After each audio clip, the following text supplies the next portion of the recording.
Understanding the Rabbi's Sermon, a guide to religious phrases in English.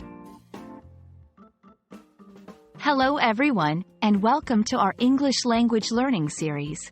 Today, we're going to explore a fascinating aspect of language, religious phrases. Specifically, we'll be diving into the meaning and usage of the phrase, Rabbi's Sermon.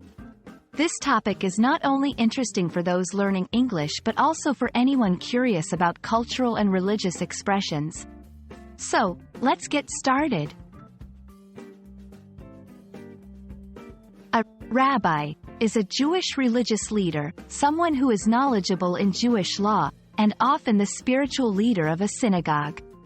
A sermon is a religious discourse or speech given by a religious leader during a service. So, a rabbi's sermon refers to the speech or teaching given by a rabbi, typically during a Jewish religious service.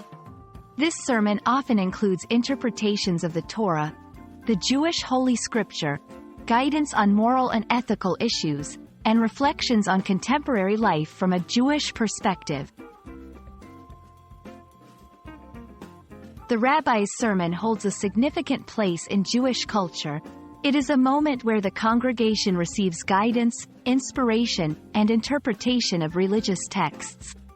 This practice reflects the Jewish tradition of learning and questioning, where the rabbi helps deepen the understanding of the faith and its teachings.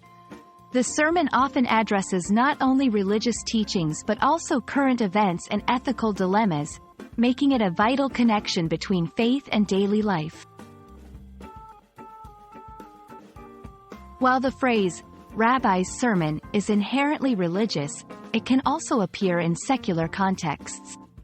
In English, it might be used metaphorically to describe any lengthy, instructive speech, even outside a religious setting. For instance, someone might jokingly say, "I felt like I was listening to a rabbi's sermon," when referring to a long, advice-filled talk from a friend or family member.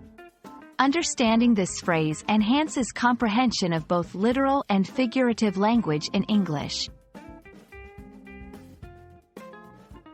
I hope this exploration of the phrase, Rabbi's Sermon, has been enlightening and helpful in your journey of learning English.